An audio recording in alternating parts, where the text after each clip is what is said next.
when you're young and everyone tells you you can be like a lawyer or an architect or a pharmacist or whatever it is.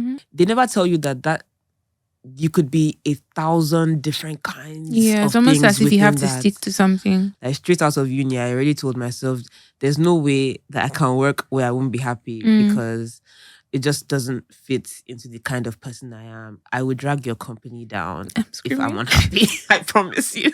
Yes, I'm a boss, but at the same time, I'm also like, hey babe, I like to go clubbing. Hi guys, welcome to another episode of the Women with Audacity podcast. I'm your host, Pelumi.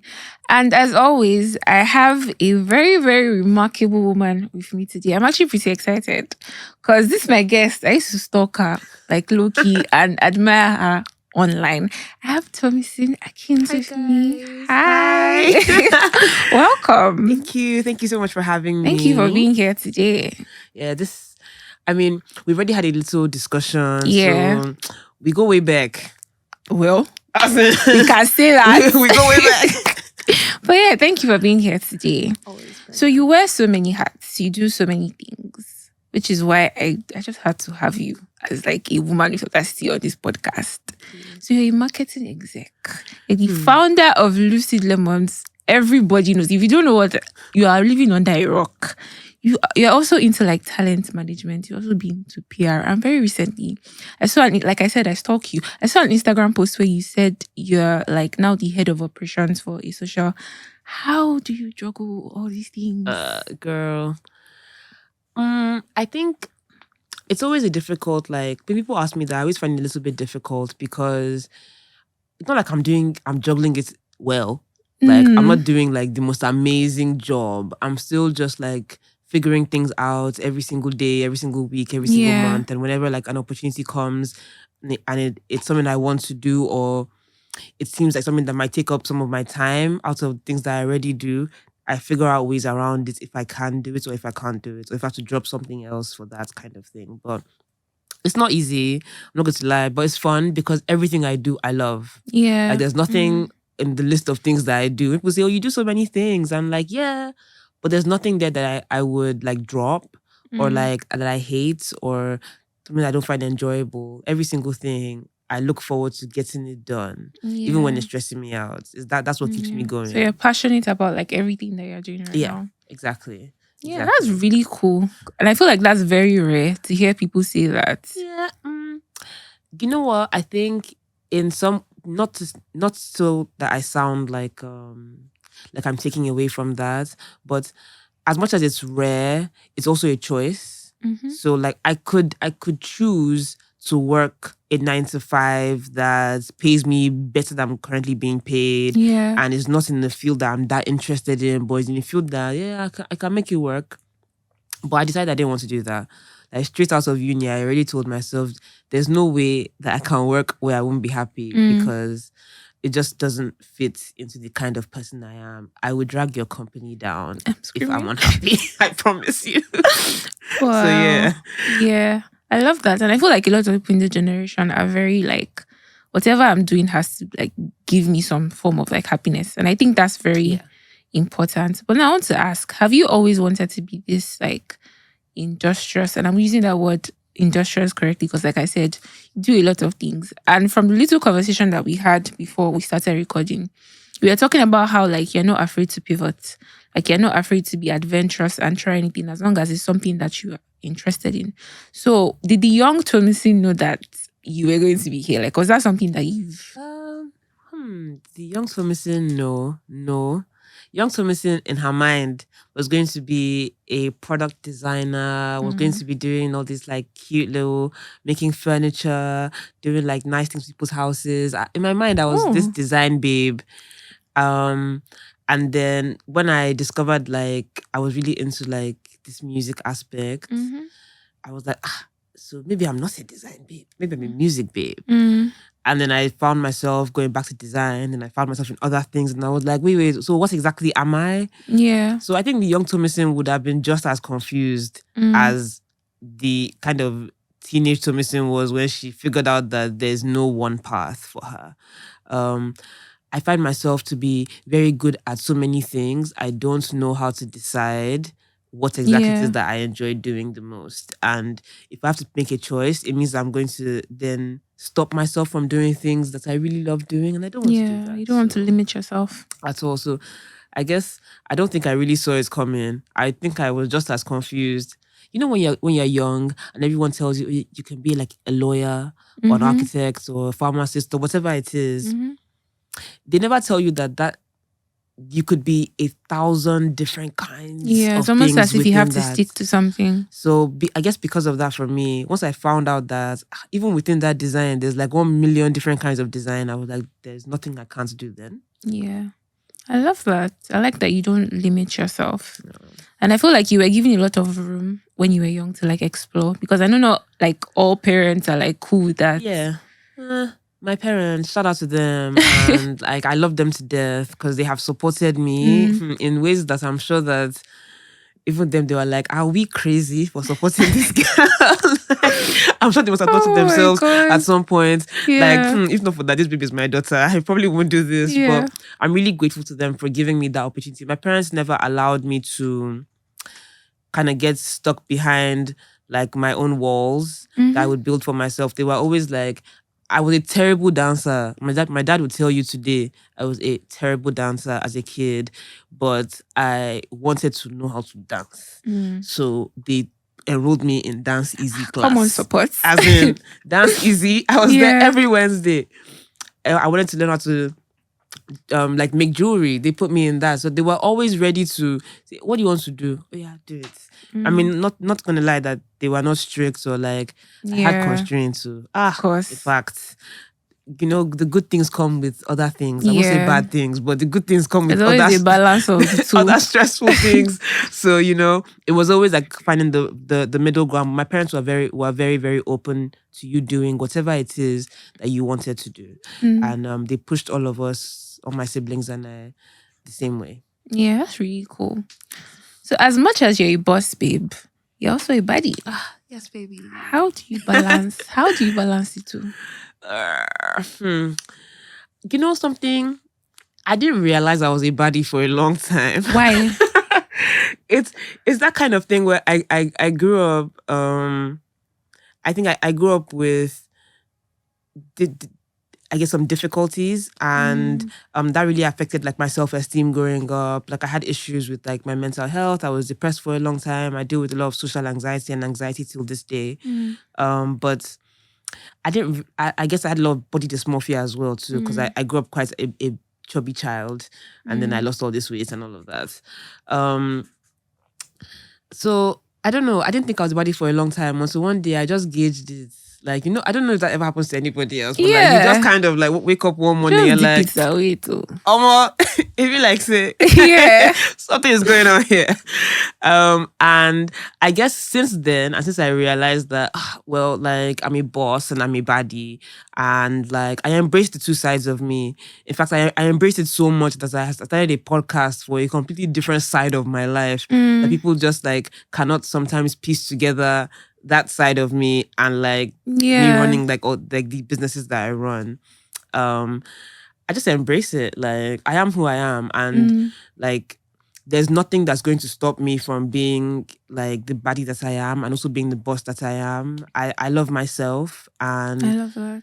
I just want everyone to gauge how much I love me too. I love that. Did you hear that? Gauge it, recognize it. Recognize it. Like, please and thank you. Thank you. It's that like I have a lot of self-respect, and like it's taking time. Well, don't get me wrong.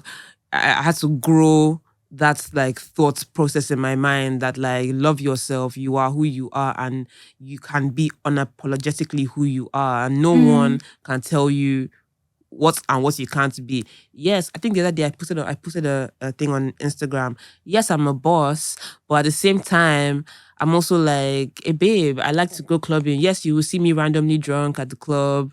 Yes, at the same time, the next morning I'll be on a podcast with Pelumi. You never know. It is what it is. And like I embrace that to the fullest of my abilities, really. Yeah, there's many layers to you. Yeah. And I love that. Yes, everyone has like, every layer has its like own unique feature. For sure. I love that. So you mentioned like some difficulties, because I didn't know you were going to mention that, because my next question was going to be, you do all these things. I'm sure there are other young girls aside me that follow you on like social media, and they're like, oh, this person is awesome. She's doing so many things. I wonder if she's had any insecurities that she's had to deal with. And something stood out in the difficulties that you mentioned earlier. You mentioned like struggling with your mental health. And I know that, yes, teenagers, young adults, you struggle with like body image issues. That's a little bit like common. But in terms of like your mental health, I know that that's something that people tend to, even, yes, now there's awareness and all of that, but still it's shocking to find out that a lot of people have dealt with like their mental health in their younger years. So what was your experience like? Let me just put it that way. Yeah, first I just want to say that looking at somebody online and like looking at my own I'll use my own page. My page is extremely curated. Extremely, in fact, I'm the master curator. Like extremely curated. So I know everything that goes up. I might have just crashed my car, but I still just posted that I'm at envy or whatever the case may be. Like you have no idea. So I never like when anyone looks at my page, I always tell them immediately, don't look and think, oh, this is me, my life or me. It's not. It's a curation of what I want you to see. There's even layers. There's close friends and now there's threads now. So like there's layers to it. So be very careful about that. Yeah. But for me, I didn't really recognize that I was dealing with any mental health issues for a long time. Other people actually kind of like forced me to have a sit down and look at myself. I went through clinical depression while I was in uni. So most of my uni years, I was seeing therapists. I was in and out of doing different things, trying to figure out what was going on with me. Developed lots of anxiety because of that. And then social anxiety because then I couldn't really hang out with people in real life anymore. And I had Lucid Lemons, so everything was online. I was in school, so I could do everything from behind my computer, which was great. All of that really, like, it's crazy because all this was happening during the time I was building Lucid Lemons.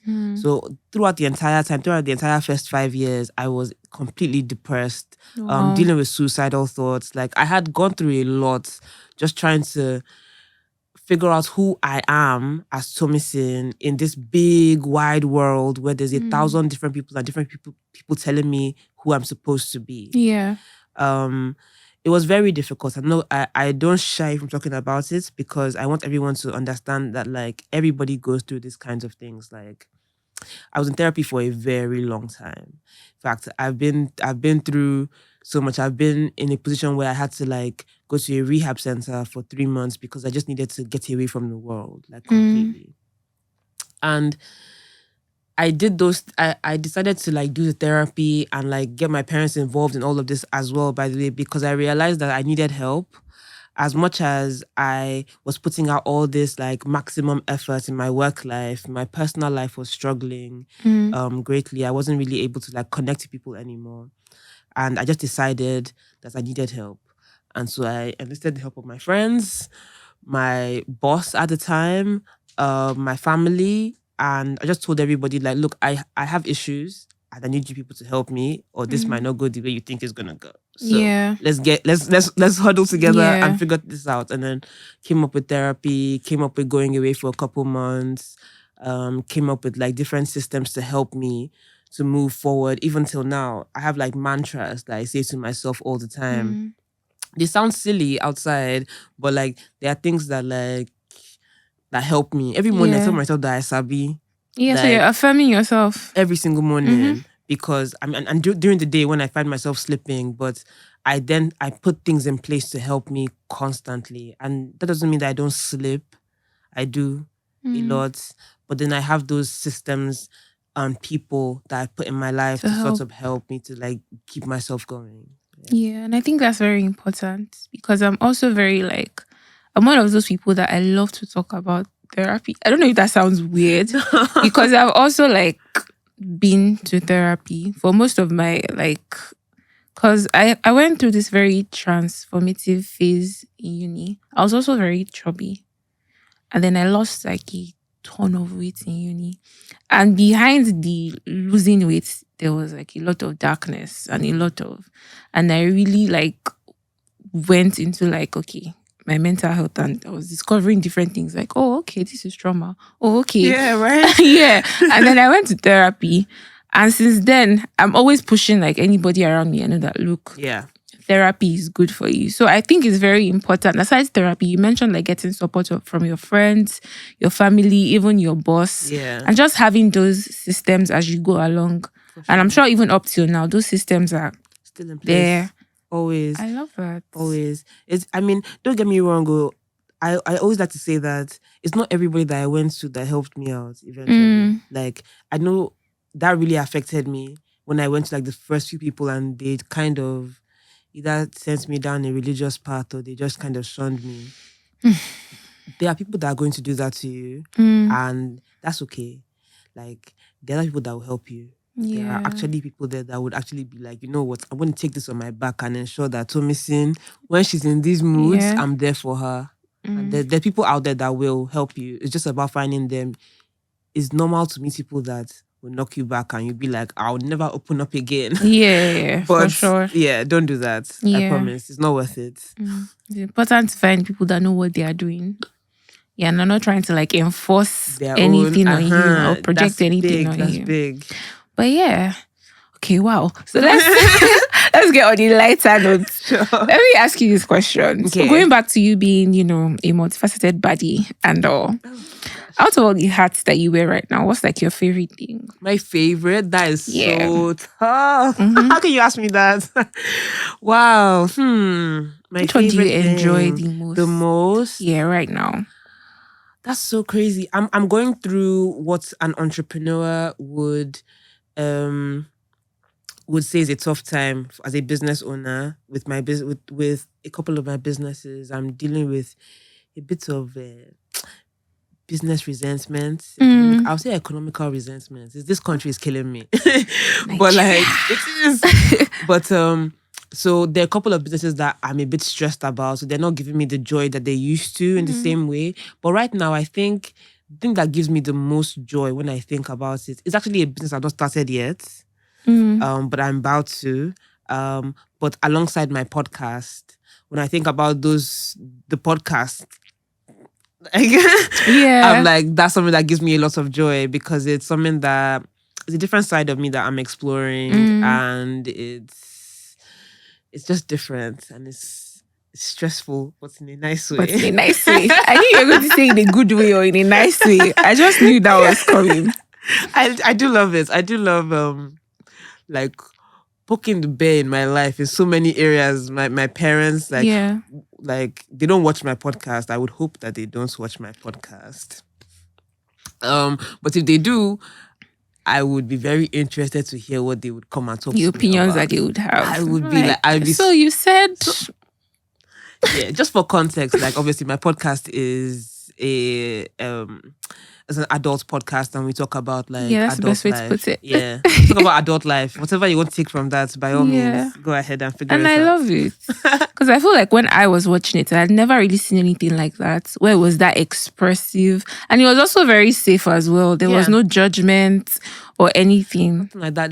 The truth is that we've all done the things that we're all talking about. We just don't talk about it. It's okay. I don't have an issue with talking about it. I will help you talk about those things. Don't worry about it. Like I will help you discuss it, because if you don't discuss it, you're not educated, and then you can find yourself in positions that are not good for you. But because you never talked about it with anybody, you don't know what to do in those positions. Yeah, so you're just sitting with it. Then you don't want to be that. You don't want to be in that position. I'm a strong advocate for education in every way, shape, or form. Educate yourself about like whatever it is that you're doing in this life, no matter how deep, dark, and dirty it might look. People are out there doing the same thing as you. Don't get it twisted. You're not the dirtiest person in this world. Yeah. So. And I feel like people that sent in their dilemmas, they felt very like comfortable when they heard how you handled other people's dilemmas. I guess because we use our own like real life experiences. Yeah. It's crazy to hear me talking about like, I don't know, a guy that I met and like on a random date, and how the night went with him or whatever in a very open and explicit way, and discussing times when like I've been done dirty or I've done someone dirty or something that's happened to me that has just been weird. we all have like very relatable experiences, and the platform just allows anybody who has who has those experiences to come and talk about it in a place that nobody will judge you here. Because if I judge you, then you will judge me, and I don't want to be judged. And a place to also like get clarity and understanding of things that you may be too shy to ask anyone about, or too shy to even Google sometimes. You can DM me anonymously. I will answer it. I promise. If you don't share your story, you never know if it's actually relatable or not. Exactly. So yeah, there's that. So I want to ask another question. So you're, again, I'm going to keep referencing it. You're a multifaceted Baddie. Has it affected the relationships in your life in any sort of way where maybe you're not giving people enough time, or your friends are like, this babe, just stick to one thing, like just come stay and say, oh, you did this. How does it affect? I just thought of so many things that you said. Wow. But yeah, it has affected most of my relationships for sure. I'll start with my parents because they're the ones that brought me to this earth. My parents I feel like they are confused by me a lot, because they're just like, I'm one of four kids. Yeah. And I think I am probably the most like weird out there. Yeah, so they're like, oh, this one is just on her own path. But over time, they have come to like understand me a lot, and I'm very similar to my dad in the sense that like we're both really passionate about what we're passionate about. Yeah. And they've come to understand that over time.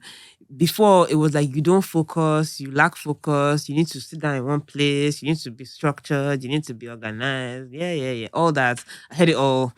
Sorry, Dad. Sorry, Mom. Typical parents. Yeah, I had it all. But like, that affected my relationship with them, because I know that they want the best for me, but we weren't able to communicate to each other that we're trying to get to the same place, just in a different way. Definitely affected my friendships in both good and bad ways. With some friends, it was like, oh, yes, you spend a lot of time doing this, like you don't really have time to spend with us as much anymore. And the truth is, like, I say this to my friends, which when I say openly or outside, it sounds very harsh or weird, but I have no issue with losing friends. I have no problem with anybody leaving my life, because I try to believe that I'm a really like good person, and I put my 100% into my friendships, especially my friendships, because I don't take them for granted. These are the people that hold me up when I am falling on my face. Yeah. So I don't take those relationships as a joke. I'm very serious in my friendships. So if anybody decides that they don't want to be my friend anymore for whatever reason, I love you, but yeah, no wahala, it's okay. Relationships, as in romantic relationships. Don't be an entrepreneur. Don't be. Wow. It's tough. I don't know if it's a personal thing or maybe it's just me. And I have my own like quirkities, things that like just make me myself, and like things that like are troubling with me and my own relationships. But it's been a really long time that I dated anybody seriously, I guess. Yeah. Although we shall see. We shall see. Never know. There's still time. We shall see. But yeah, it's very tough. I can't lie. Like, it's tough. I guess because I'm also not necessarily looking to date. I wasn't looking to date anyone for a really long time. It wasn't something that, but I just don't have time. You be trying to call me and you can't reach me for like hours and hours, or like I don't respond to my text on time, or like I'm really busy. You're just a busy person. It's not my fault. Yeah. I'm doing my best. Yeah. So yes, it's tough as hell. I can imagine. But what would you say? Did you say sad? Oh my God. No, but I mean, the right person will come. Yeah, I mean, don't get me wrong. Like, I'm still not in a space where I'm like in a rush. I've never been in a rush. Yeah. Yeah, I'm sure the right person will show up when the right person will show up. I'm in no rush at all, because for you to even like want to be with me, you have to understand that I'm the kind of person that will get up and disappear tomorrow. Yeah. And like you have to be okay with that to some extent. And I'm sure the other people, I like to say this thing, it was for the plots. All the people that came and they left, it was all for the plots. You understand? Character building. You get me? It's just building characters, character development. I have a lot of character development too. I have a lot. Listen to my podcast. You hear all about especially living in this Lagos. Oh my God. That's the topic for another day. Another day. But yeah, as a creative person, your creative side, what inspires you? Like, what motivates you? The people around me and experiences that I have, which is why I live for experiences. I'm open to trying new things all the time because that's what influences my creativity or my like innovative thoughts. It's about how am I experiencing new things. If I get tired or I get bored, I look online for something new to do in Lagos. Glass blowing, pottery, I don't know, whatever the case may be, archery, I don't know. I'll just go do something that's different and have a new experience because my mind will be taken to a place that I haven't been to before and therefore becoming lucid, opening my mind to new experiences. Yeah. I love that. You're such a cool person. I feel like the way you talk, I don't know why, there's just something about you and the way you express yourself that I love. Thank you. And I like the fact that just from having a conversation with you, I can tell that you don't limit yourself at all. And that, again, that's very rare. I don't know if it's just the people around me or people that I've met. I told you earlier, it's a choice. It's honestly just a choice. Like limiting yourself is a decision that you make sometimes subconsciously. But it's an active choice I make not to limit myself. And when I find myself building those walls, I know the kind of hammer I take to take the walls down. So like, it's important that you choose to not limit yourself and experience life. Yeah. I love that. You guys have heard. So I like to ask my guests this question. When in your life have you felt like the absolute audacity to do something and you did it? The absolute audacity to do something. Yeah. I feel like this might sound weird, but a lot of times I have the audacity of men sometimes. Like, I feel like I look at my dad and I think this man, there's some things that he says and, as a man, they just do things and they don't know that there's audacity. I just say, I'm going to be like you today. I'll embody it. But like, I think the very first time I remember thinking to myself, I packed some big balls was maybe Lemon Curd 3, 2018. When we were doing, this was the third time we were doing the festival for the third time. I was going through a deep depression. I was extremely stressed. University was choking me. At the time, I had a boyfriend who was also choking me. Like, my whole life was just holding me as ransom. I just didn't understand. And then I was trying to think what we should do for this Lemon Curd 3. This would be the third one. Hopefully at that time, would have been the biggest one, which it eventually was. And I was thinking, how am I going to make this one an actual festival? Because before then, it was just a hobby. I went to an open mic and the open mic became bigger than me. And I was like, what do I do? Like, I didn't really know what I was doing at that point. So Lemon Curd was the first time that I said, okay, I know what I'm doing now. I'm actually going to do this thing like proper. And then I decided I want on my lineup Style Plus, Black Magic, and the Monster Boys, Impossible LOS, all at the same time. And I was like, this is a Tomisin in year 9, year 8 playlist. This would have been the ideal. I literally wrote, these are the artists that I want. I am going to get them. Nobody had heard from Style Plus in a while at that point. Nobody had seen to reach or them. heard of Black Magic in ages at that point. At this point, I had like gotten the Monster Boys and LOS had already been on my stage beforehand. So I was just going there with my tail between my legs and being like, guys, I really want to do like a full reunion type of show this year. And they were game. But it was that Black Magic and Style Plus that I was like, I don't know how I'm going to find these guys or reach these guys. But when I get them on a call, I'm not going to allow them to go. And it was both instances. I randomly ended up going to link up with a friend who was friends with Black Magic and I had no idea. Wow. And at that time, I had just come from visiting my grandma and I had those Nigerian apples, that white, that pink one. I didn't know that he was obsessed with them. So as I got to visit my So friend, random, random as stuff. soon as I got him like this, I don't know what came over me, but I started yarning like I pitched my life myself.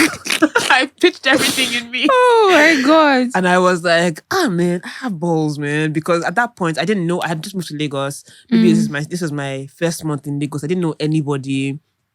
So I was just going about Lagos, wide-eyed, naive, and just trying to like enter the music industry for the first time on ground, because I hadn't lived in Lagos before then. Yeah. So yeah, and then with the Star Plus one, I got one of them their phone number, and I was like, not to be like colloquial, but like shitting bricks before I made that call. I went to my dad's office in Marina at the time to sit down in front of him to make the phone call. Oh, moral support. Yes. And as soon as we started talking, I just took off. And like, I was like, actually, like, I've done this event twice. At this point, I've had 4,000 people come to Murioko and La Park. I've been running my brand now for 3 years online. I have a massive following. I have a community that recognizes the name. Why am I even forming like as if... Yeah, why are you playing small? Why am I playing small? So what's that clicked in my head for both of them?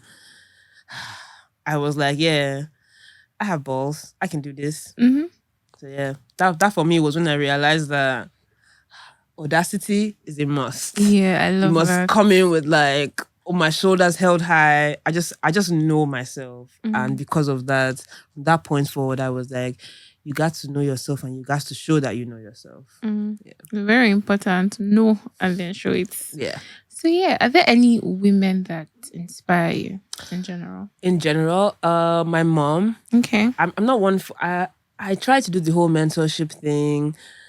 I haven't gotten it. I'm not saying that I'm not open to having a mentor or anything like that, but I just haven't really like been able to like say, oh yeah, this is my mentor. But my mom is my biggest inspiration. I call her General J. Like, she is she's the general. That's like the way great. she runs everything, her businesses to our house, to just her life. She impresses me all the time, constantly, because she just knows how to run everything. How are you born that way? How do you just know how to just be a boss? Like, Yeah. I struggle every day with like running anything that I'm doing, and it just seems like it's just so natural to her. She just knows how to do everything, and that's something that like I hope one day to really just like embody and like have for myself, is just being able to see a situation and just know how to dissect, how to move through, how to manage everyone. It's insane. I don't know how to do that. She's in control. She's in of everything. control She's of in charge. everything. Girl, it's crazy. I love that. Your mom sounds super cool. Yeah. She's still a general. She's extremely strict and very stressful, as generals are. So I can imagine. But yeah, to close off, I always do this tricky thing where I have my guests write a sweet message or just words of encouragement for the next guest. You don't know who the next guest is going to be, but somebody wrote something here for you. Oh my God. And I'm just going to this. give that out to you to read. Okay. Oh, I love this. Oh my God. It says, hey, you're unstoppable. Oh, that's so cute. I have the cutest guest. I swear, no, this has and the made sweetest. my whole day. Yes, I'm unstoppable. Thank you, I love Tolu. that. That's amazing. I get to keep this, right? Yeah, sure. I'm so gonna For frame sure. this, because like sometimes you just need that encouragement. So this is amazing. Thank you for doing this. Like, I'm so glad you like it. Yeah. But yeah, so now you get to write something for the mad. next guest. Yeah. Okay, next guest. I got you. I'm just going to... I'm sure it's going to be good. Yeah, of course.